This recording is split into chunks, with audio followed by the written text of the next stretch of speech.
Previously on Of Mice and Men and Monsters. My character's name is Awen Avalon, and I'm a high elf druid. My character is a young woman. Her name is Penelope LaRoche Vanderhoot. I will be playing the role of Bertram. He is a warforged sorcerer. Whoa. Basically, I made a robot butler. You glance down at the invitational flyer that brought you here. Genius artificer Dr. Frankenstein is looking for volunteers to serve as test subjects in his latest experiments. You could earn 50 gold just for participating. Be prepared for combat. Failing a level results in immediate disqualification. Death also disqualifies you. First one to finish wins. Did he say death? The entrance closed and you realize it is just the three of you. We have Awen on the side of the next level. We have you dangling on the rope attached to the waist of Bertram, who's standing on the beginning side.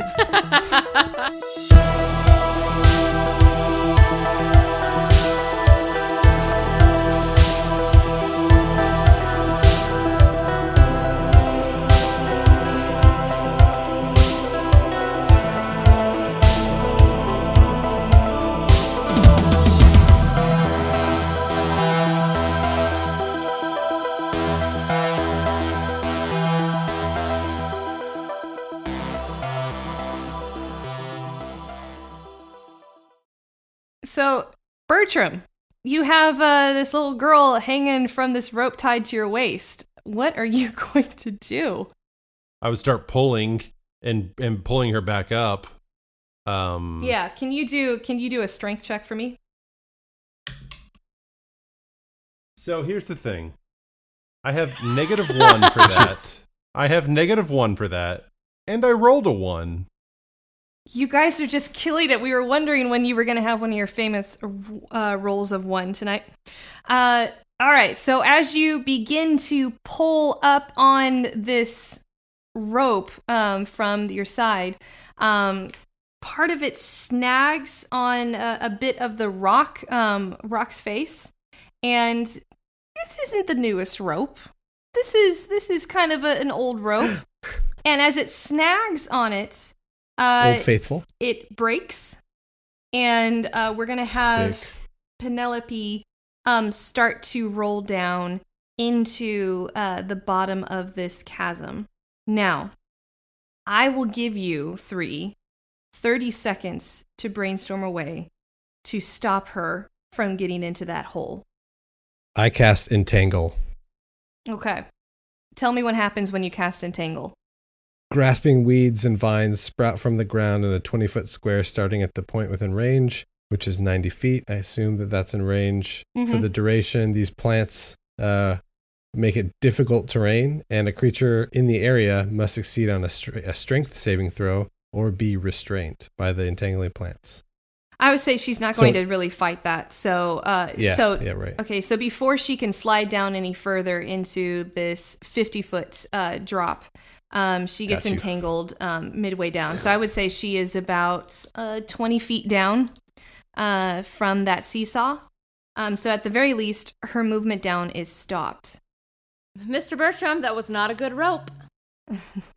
Not a good rope. Good running. Good running there.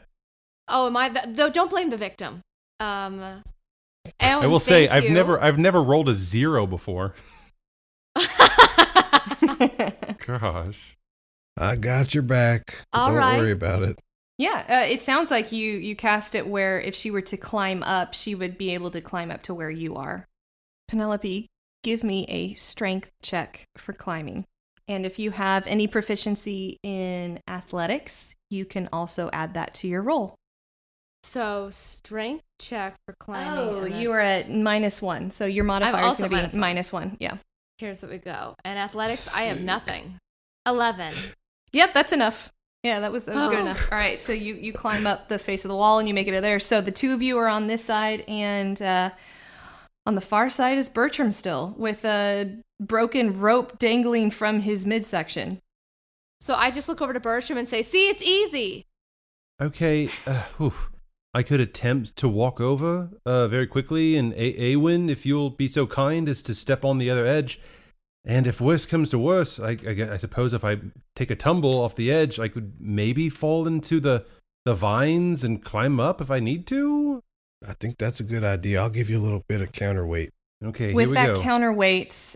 counterweight, you're going to roll with advantage, which means you roll twice and take the higher of the two. Oh, hell yes. Pip, go help Aowen out. And I send the mouse. The mouse is It's a bad putting- joke. It's a putting bad his- joke. the mouse so is putting good. his tiny little paws on the on the plank of wood. It's just like chit, chit, chit, chit, chit, chit. So dexterity, and if you have any acrobatics, add that on there as well. Guys, I'm not good at rolling. My rolls are always terrible. Oh, Wait, you had advantage. What did you I rolled roll? a 4 folled by a 3. Gosh, man. The dice hate Oh, me. it's so good. I you knew guys I'd get are the just first crit blowing one up on this this game. dice today. All right, so I wonder Bertram, if you land in the weeds. Bertram, you do. You land in the weeds because, once again, it is an inverted cone, so it's a narrow opening, but he falls 20 feet down, and he's going to have to find a way to climb out, which will take a strength check. Here we go. Nat 20, baby. Does a 10 do it? 10 does it. You climb out. Thank God. All right. On to the next one. Ooh, Oh, you all have right, passed the first round. We did it. Off Only to took a one good spell start. slot. Off to a good start, compatriots. So you make it to the far door, and before opening it, you notice there is a small alcove just to the side of it. And in that alcove, there is one potion of climbing. I run over and grab it, and then I look at them and say, for all of us. And then I put it in my pouch. Okay. All right. You guys proceed through that door. So room number 4 is a large, unadorned space. And if you look at it closely, it's shaped kind of like a teardrop, where you're entering in at the wide part, and it tapers to an apex on the other side. Really, the exit seems straight across. Once you come inside, the door closes behind you. And taking a few steps further, you see a statue of a beautiful yet sad-looking elven woman pop up in the middle of the floor. Whoop. Awen, wow. is there maybe... I don't want to be racist here. I know you don't know all elves, but maybe there's some kind of markings on the statue, or something of a clue of who this person might be. Yeah, would I know? Like a history check? Go ahead and take a closer look at her, and you can do a history check. He can do a history check. I'll look while I look for markings. Yeah, I rolled a 12. There's something faintly familiar to her, almost like as in you've heard a cautionary tale, but you can't place a name or anything to her. Okay. But Bertram, as you look closely too, you notice that she's wearing it's a stone carving, so there's no colors or anything on it. It's just gray, and her form is very elegant. The robes are very simple, but carved into her neckline, you see that she's carved as wearing an elegant key necklace. And the closer you get, you notice that large drops of water start to cascade down her lovely face, falling with fat drops in the basin below her. And it draws you in, so the closer you get to her, you step on the plate just before her, and you hear just the sound of sobbing starts to emit from the stone. And I want you all to make a wisdom saving throw. Oh, God. What is that? We just roll wisdom? Roll wisdom. 20. Unnatural 20. Yeah. 14. For Nice. 5. I'm real unwise. Aaron and, or I should say, Awen and Bertram, you guys are fine, but you look kind of behind you and you see that Penelope has sunk down to the floor, starting to cry herself. Oh, no. And what has happened is that I kind of homebrewed this. Instead of fear, this has cast depression on you. And so, Penelope, you start to feel just very heavy and uncaring, and you really, for some reason, just don't care if you leave this place at all. Mm-hmm. Hopelessness overtakes you. Mm-hmm. So, Awen and Bertram, you see this happen behind you, but you don't feel anything, so that you have no idea what's going on. But Penelope, yeah, you're just starting to cry, and all you can hear are the sounds of this woman's mournful wails, and you start to lament alongside her, and you do not want to leave. Being a woman's really hard. The patriarchy exists in other places, even magical places. I already made a perception check. Can I? This is a big statue. What are the dimensions we're talking about here? Life size. Okay. I'm gonna cast Shillelagh. Whoa. And What is that? yeah, Shillelagh, the wood of a club or quarterstaff that I'm holding is imbued with nature's power. For the duration, you can use your spellcasting ability instead of strength for the attack and damage rolls of melee attacks using that weapon. The weapon die becomes D8, and the weapon becomes magical if it isn't already. The spell ends when you cast it again or let go. So it just becomes a D8, and I use my spell modifier and attack, I guess. So I am going to be using my quarterstaff. I'm going to run up to this thing. I'm just going to smack it in the head. Okay, roll an attack. Okay. The inequalities she's seen. All right, that is going to be 20 against AC. Yeah, that hits. You are going to damage it. That's 9 damage. Okay, yeah, you actually knock a huge crack in it to the point that water starts to like gush up from it, and the sound does weaken where it's just a faint sound. And Penelope, you're going to kind of come out of the stupor a little bit where you're not feeling as heavy. You're starting to forget a little bit of why you were sitting on the floor in the first place, but you are definitely not moving. It would take someone assisting you to move forward.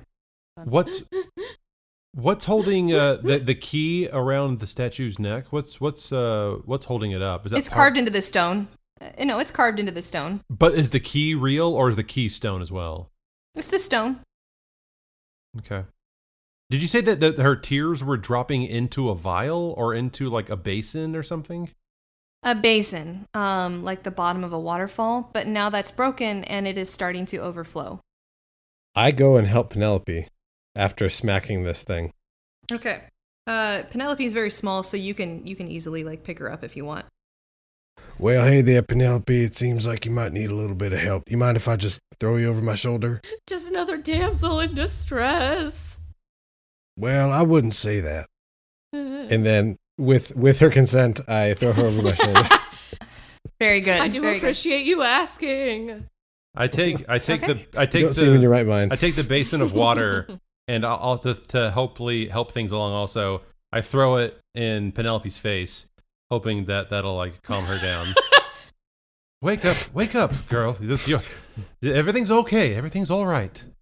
You're hysterical right now. Calm down. That's not helping. You don't understand. I get more worked up, and not because of magic, but just because of unfairness. Yeah. Bertram knows exactly what to say. All right. So you make your way across, and you make your way to the apex of this teardrop-shaped room, and you notice that the far door is unlocked. Next to the door, there's another alcove. And in that alcove, there's a potion of psychic resistance. And I grab that. I swoop that up. Oh, okay. Oh, go ahead. Yeah, no, Bertram. I think Bertram takes it. You're probably in front of us anyway. Well, you're carrying I Penelope. wipe my eyes and You're say, carrying Penelope, and I go to Penelope. I'm like, "Don't worry, girl. I'll hold on to this for all of us. Don't worry." I wiped my eyes and said, that would have completed my set. So you proceed forward, and as soon as you cross the threshold of the door, Penelope, you're fine. You cease crying, and you kind of don't even remember why you were sad in the first place. It's almost as if it just lifted from your shoulders. That was embarrassing. Can we all just pretend that didn't happen? Great. I don't know what you're talking about. What? I put her down. Or I guess I would have put her down, yeah. All right. This next room is full of what looks like to be poorly hidden pit traps in a pattern, as if they were the black squares in an 8x8 chessboard throughout the room. Ruh-roh. The pits seem apparent and covered with simple and poorly disguised canvas tarps or even sticks with leaves, despite not fitting at all into the environment of the cave. You see that there, just like there are black squares, there are also white squares. And so there seem to be some uncovered squares that you can make your way across. Can I investigate the pits? Why don't you roll an investigation check? 14. It seems confusing to you, but it looks like all the white squares do not have any holes or tarps or sticks on them. It's only on the black squares. I think I'm going to cast Mage Hand and maybe just like have that hand maybe brush across the top of the traps, like trying to uncover them or to see what might be underneath. Yeah. Your mage hand goes to a nearby black square, and on top of that square, there is just a bunch of sticks and leaves covering it. And as it shoves the leaves across from the black square onto the seemingly solid white square, you see them immediately fall into the white square. It's a trap. Real quick, by the way, I have this thing. I have like Wild Magic Surge, and it says after casting a spell, I must roll a d20. Does that count for cantrips? Oh, no. Does that count for cantrips, or is that just like spells? That's any magic, so you're going to have to do that now. Wild Magic Surge, it's a D20, not a D100. Right. Not a D100, I think. Yeah, it's a D100. Nope, I'm good. I rolled a 12. Oh. So yeah, if you don't know, since I'm like a new kind of sorcerer, I have this Wild Magic Surge kind of feature. So when I do a spell, since I'm kind of new to spell casting, I have to roll. I roll a d20, and if it's a 1, which is like a crit miss, then I have to roll on this Wild Magic Surge table, which is a bunch of like bad or good things that could happen. Maybe when it's you, Adam, the chances the of you rolling a 1 seem to be a little higher than usual. For sure. So luckily not now, but I'm sure at some point that's going to happen. So it looks like, man, those white squares, it looks like it's another illusion by our friend Dr. Frankenstein. I guess we'll have to walk over them. I guess white is not right. Can I just confidently go forward and step on all the black squares to make my way across? You do that. Do I get across? You make it across. Yep, I follow. I guess I want to go along, and as I'm walking along the black squares, can I like peek in and see if there might be the traps that I happen to pass on whatever path you deem fit? Can I like try and look down between the twigs or whatever and see if there's anything worth grabbing or snagging within those pits? Yeah. You find Chris Pratt in the pit. Exactly. We all fell into the pit. Since you're looking specifically, I'm going to have you roll an investigation. 17. Yeah. You notice that kind of like hanging off the edge of like tangled in the leaves, it definitely has been disturbed, and you see a torn backpack hanging from the twigs. Okay. I grab that. Okay. And can I quickly look inside? You can look inside if you want. A quick poke in case there might be clues or any kind of hints of things to do coming up ahead. Yeah, you see 4 items inside. You see a charred splinter of wood, an empty bottle of mead, a candlestick, and a tangled bundle of string. All right. Well, I guess I'll pocket those things and I'll toss the bag back into the hole. Kimmie, as he's tossing the bag, can you do a quick perception check for me? Absolutely. I also say something witty, The like, plot thickens. Bertram, you getting ready for the first day of school? Or something funnier. 20. Even though it's midair, your practiced eye catches on to certain details of this backpack. it automatically flashes you back to last night when you were talking to a lizard folk, looking for his friend, and you realize this was the same backpack that he was wearing. Kerwin. Kimmie chooses how Penelope shares that information. Penelope, what's that face for? We are not the first to go through this, I think. What makes you think that? I've seen that backpack before. Guess he never found Gavin. I looked at A1 and I'm like, who the bloody hell is Gavin? I don't know. No idea. I immediately go to the archway and grab whatever little thing there is. Look at you. It's like Pavlov right there. You just know exactly what to do. Money, please. You go to the alcove, and in that alcove, it is not a potion this time, but you find there a drift globe. A what? A drift globe, which is pretty cool. It's something where it's a sphere, and I imagine that it would be like glass with swirling bits of colors in it. And when you speak a command word that you set on it, it raises into the air and it shines light for you to see. It's kind of like a floating lantern. Got it. Okay. That's awesome. Dope. I stick it into my... But yeah, you got this. I stick it into my fanny pack and it bulges out weirdly, but I don't care. Can't really get the zipper closed. I look forward to seeing what keyword or command word you come up with for it. Oh, yeah. All right. The next room is a very fancy one indeed, with the walls painted in murals of hammers, particularly warriors wielding hammers against their enemies. And as you step further into the room, you notice the temperature drops significantly. So much so that you can see your breath fog in front of you, and frost begins to grow along the decorative sconces lining the wall. In the middle of the room is a pedestal shaped like a large hammer with a small box on top. The box is unremarkable and far less fancy than the room it resides in. So there's a bunch of hammers like on the walls, like carved in the stone, and there's a big hammer in the middle. It's a mural. So you have this gorgeous mural painted. on It's both painted. sides. Okay. Yeah. And then in the center of the room, there's the pedestal that's shaped like a large war hammer. And then there's simple box on top of it. And beyond, you notice a door. I mean, if anything were to look like a trap, that sure looks like a trap. Should we just go on? Or do we have something to... What about our brave and faithful companion Pip? Check in the box. Maybe his weight won't trip any trap that is there. And then I set Pip on, and he just like peeks inside because it's like an old-timey keyhole, I imagine.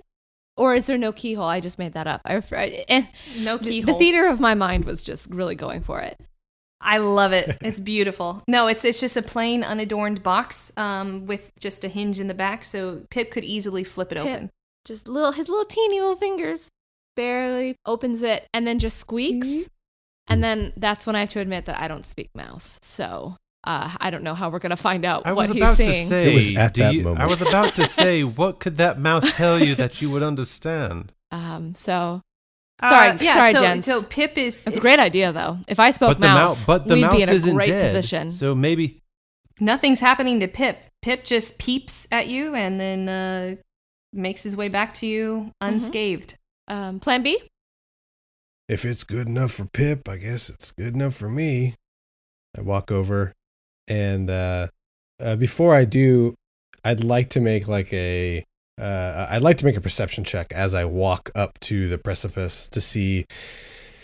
I'm looking down on the ground. I'm seeing if there's any noticeable cracks to see if this thing's going to drop, if it's going to raise up, if there's going to be any kind of Indiana Jones spikes in my head, rolling balls. All right, perception, and that is a 9. You don't see anything. It doesn't look like there's anything there that is going to trigger any trap. All right, I carefully walk up to the box. Does it look like it's movable? The box? Yes. The box, yeah. Okay. I walk up to it with my left foot. I kind of put my left foot down and I lean forward and I kind of put my right foot down just a bit so that I have a little bit kind of balanced weight on my right foot. And I reach out to grab the box And as soon as I touch the box, I push away and I swoop it, and I'm going to try to like run backwards, like really quickly. You do Just that, kinda like and you now have a small box in your hand. All right, I open the box and I look inside. Inside is a key made of what looks like solid ice. Well, y'all, there's a key in here, and I think that it's made of water that's frozen. We should get to stepping here, sooner rather than later. Maybe this will unlock that door over there. Why don't you give it a shot? That sounds good. And I just mosey on over to the door, and I take a look and see if there's any keyholes. There is a single keyhole there. I take out the ice key, I push it home, and then I push it in, and I kind of like twist it. As soon as you try the key into the lock, the key melts, the door opens, and 3 cloaked beings enter. These guys. You get the same feeling that you got in the bar last night. Roll initiative.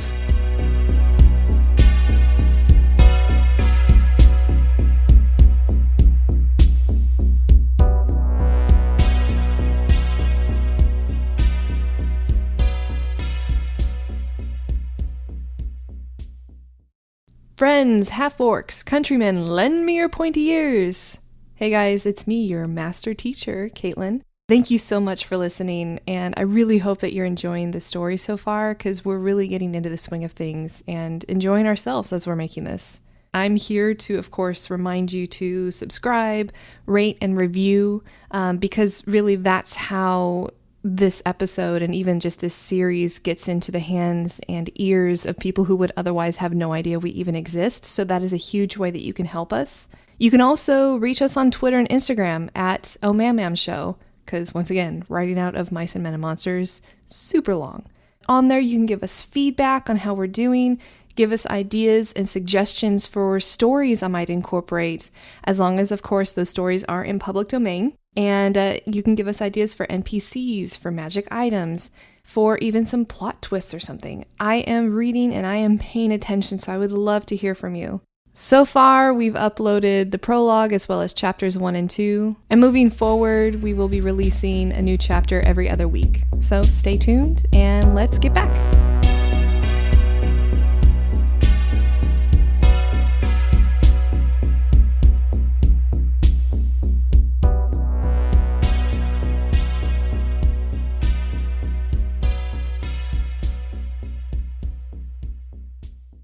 So Kimmie, when I say roll initiative, that means you're going to roll your dexterity, and that's going to determine the order in which you guys will go for this combat.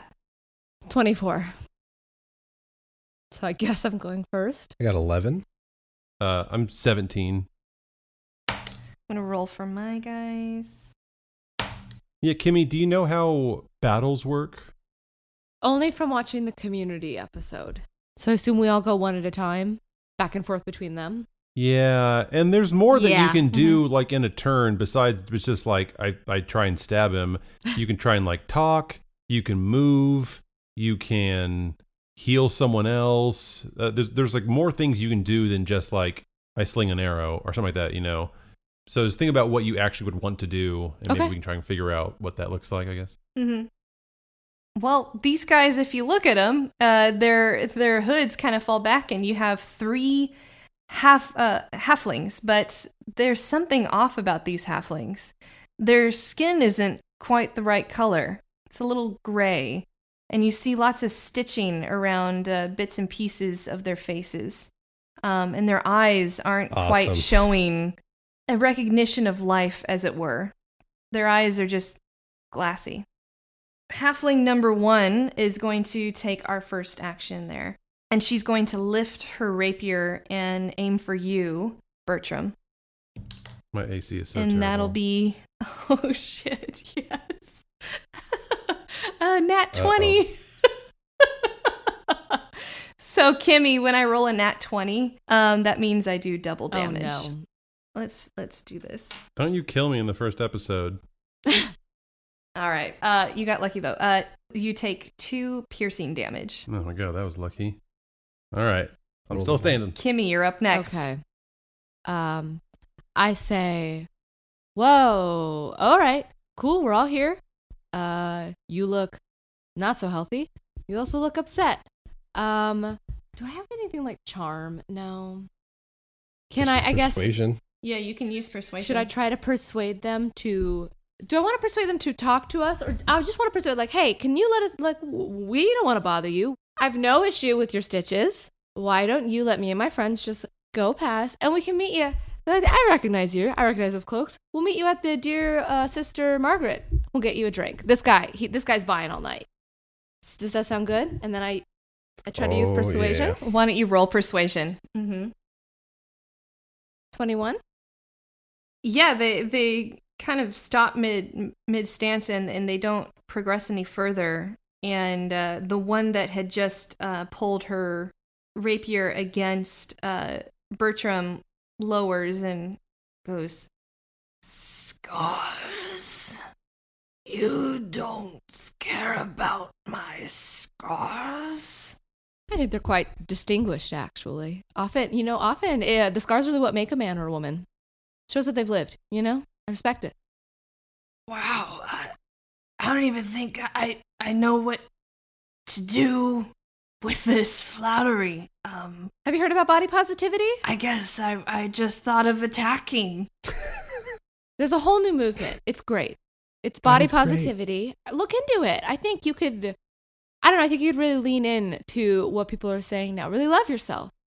With that, the halfling turns towards the others and kind of like motions them to like stand down. I would say like with that roll, you're not out of initiative yet.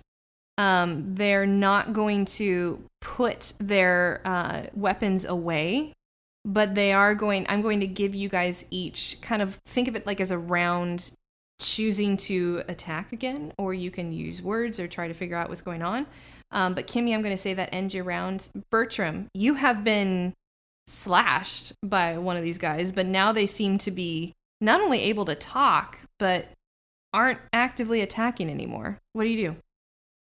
On my, built into my chest, I have these two kind of hooks that stick out, kind of amongst the kind of lapels that have been built into my chest armor. So it kind of looks like a tuxedo, like a tuxedo jacket that I'm wearing. And these two little handles kind of stick out the top. So I shove my left arm through them and kind of yank that part that just kind of dislodges from my chest. So it kind of serves as a removable armor piece, as a shield that kind of, is a part of me. Oh. So I pull that, That's really yank cool. that out and kind of exposing some kind of wires and machinery underneath. But now I'm holding this smaller chest plate shield basically in front of me. I kind of get in a stance, looking over kind of creeping my eyes over my shield, and my eyes dart back and forth between my friends and the foes in front of me. What's going on? Are we not fighting anymore? Are we friends? Is that an option? Can we not fight? Can I say that and ready in action, or is that talking my action? No, you can ready an action. You have to tell me what you're readying it for. So I am I'm ready in action. So I guess whenever they make a move again to like attack and hurt us, I'll swing my quarterstaff if they choose to attack us again. Okay. So you ready that action, and right at that moment, the first halfling who had responded to Penelope's persuasion, as it were, lifts up her hand and looks at her scars and looks back at you guys with a confused look on her face. And she mutters the word, "Friend," and reaches out towards Penelope. But as she reaches out, you hear this whirring coming from almost like, it sounds like a clockwork whirring coming from the chest of this second halfling. Just an unworldly screech comes out of his throat, and he lifts up his battle axe and cuts down on her arm, severing it from her body, and then he swings back again, separating her head from her body as well. Damn. You're back in initiative. She really needed new friends. Does that count as does that count as my action then? Like they kept Yes. it going, so can I do my action now? Yes. So there's two left. Can I get a gauge if they're both like angry, or was it just that one that was pissed off? You don't even see anger on his face. You just see a blankness to it, almost as if it were going back to its original programming. Okay. I suppose I'll then take. So seeing how almost like that other creature or that kind of monster, I guess, was cut in half, almost like butter, so quickly. I guess I'll try and take my quarterstaff and I'm gonna try and decapitate that one as well. I'm gonna try and like swing for the neck. Okay. That was a 14 to hit. Does not hit. Okay. Wow. Shoot. That's pretty. All right. Goofy. So, Aaron, you're up. I turn around and cast Shillelagh again. I run up to halfling number 3 and I smack it in its neck. 9 against AC, which does not hit, I don't think. Nope, does not hit. Yep. Nope. And then I disengage. Halfling number 3 is going to turn around very slowly, kind of in a creepy mechanical way. And it's going to take its scimitar and in a downward swiping motion, as much as a halfling can do to an elf. So really it's going to attack your knee. They're going to swing and hope to, as if they're trying to cut your leg off. That is 10 versus AC, so they miss. I'll use sneak. Can I use sneak attack? Tell me how that would work out. How would you sneak in this battle? So, I mean, they seem like they're like little zombies, little Frankenstein zombies. They're saying their eyes are very forward. So they're focused on Awen right now, and I want to sneak attack from behind. I want to stab at their little knees. You stab at their little knees. Yeah, I'll let you try that. Great. 10. Do I add anything to that or no? Yes, you add your dex Got it. modifier. So it's 14. That does not hit. These guys. Wait, was that was that the attack or was that the stealth she was just rolling? No, she was trying to attack, but with the sneak attack, meaning if she had succeeded, she would have had an extra d6 in her attack. Wait, does what I'm... She's behind me. So what I'm attacking with, though, that doesn't play into it as well if I'm using my 2 daggers to go, like, I want to poke him. Yeah, did you have an attack bonus on those daggers? +2. So do I use that as well? Because I basically just rolled a 10 and then I added 4. Yep. Yeah, you would. So yeah, you would add your dex plus your bonus. So 16. what's the total? Yeah, that hits. I poked him in the knees. Boy. Poke him in the knees. That's my Okay, go-to. Poke. Roll damage for me. In the knee pit? Because you're behind them, aren't you? Because I'm behind them. In the knee pit. Yeah, knee Pit. I know it's not like Knee to pit. kill thing, but I want to really incapacitate. So I just roll the 20-sided dice again? No. So your... That's what I've been doing. I You're hope using that's okay. your daggers. You're going to roll... Yeah, you roll the d20 to attack. Got it. But now for damage, you're going to roll a 1d4, and then you're going to add a 1d6 to that attack. So you'll roll a d6 and a d4 and add them together, and that'll be the total damage. Okay, so 1 and then 2. So it's 1. I rolled 1 and 1. Sound like so my kind of 3, roll. 1 and 1. Mhm. All right. Were you attacking 2 separate ones or I was attacking 1? 2 of them. Okay, so each of them take 2 damage. Okay. My work here is done, guys. I think I'm gonna try it again. I'm just gonna try the quarterstaff again. I'm gonna go for H3 now that I see that it got stabbed in the knee pit successfully. I'm gonna try and go for its neck again. And a 7 isn't gonna do it. So I'm afraid not, my dude. So awesome. I can't do like intimidation or anything like that, right? That would be my whole turn. Yeah, you can try and intimidate them. Okay, I think since they're halflings and I'm 7 feet tall, maybe my hope is that I can maybe scare them off. It probably won't, but hey, let's give it a whirl. So I'm gonna try and like tower over them and have the flowers kind of behind me I'm gonna try almost like do like a blowfish, make myself look bigger. I'm gonna have like the kind of make the pollen kind of like puff out of the flowers behind me to make me look really big and like scary as I growl at it and holding my weapon in the air, and I'm hoping I can scare the hell out of them. Like that with that little the little guy that yeah. Oh yeah, from Jurassic that eats Park. Newman. Scary. Yeah. All right. That was a 22. Oh yeah. You've seen that these things, although they seem motionless in the face, it's possible to have them feel things still. So they are now scared. So taking one look at you, and it's overcome with fear. It rushes toward what you now see is this hidden trap door. And even though you guys continue to fire spells and anything else that's coming at you at them, the second halfling at the very least eludes your attacks and, running with the swiftness of lightning, plunges into the hole, which closes up after him. Well, that's not good. Halfling number 3 follows suit, but I will give each of you an attack of opportunity.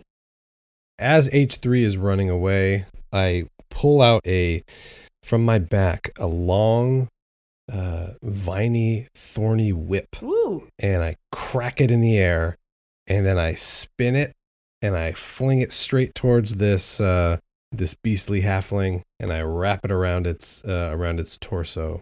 I'm gonna roll to hit, and that's a 5. Is that with advantage since it's an opportunity? So, do I have advantage? Yeah, I'm giving you advantage. I'll take it. That's a 19. Yeah, so, Yeah, okay, is. you snap it out, and it makes contact wrapping around this halfling's midsection. Yeah, so as it reaches around him, I pull it back, and it comes 10 feet closer to me and takes 1d6 piercing, and that's 4 piercing damage to it. Okay. It's now closer to us. I'm kind of behind. I'm near Awen, but not super close. But then I run over and I slash at it with my rapier. Roll that So attack. I use the 20, right? You're going to roll a d20 and Yep. add 2. 20. Okay, so I don't add the dexterity 4 on that as well. It's just the 2. You do. I'm going to say Okay, in this yeah. instance, go ahead. So if you were to add 6 to that roll, what would you 16. get? 16? That hits. Yay! So you're going to roll 1d8 piercing. 5.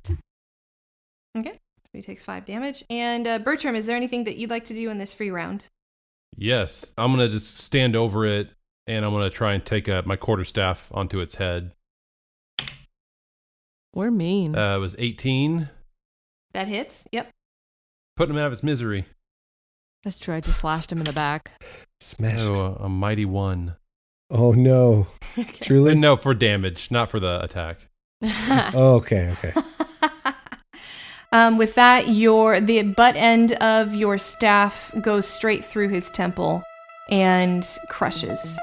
And so you are left with 2 dead bodies in this room, and 1 has escaped.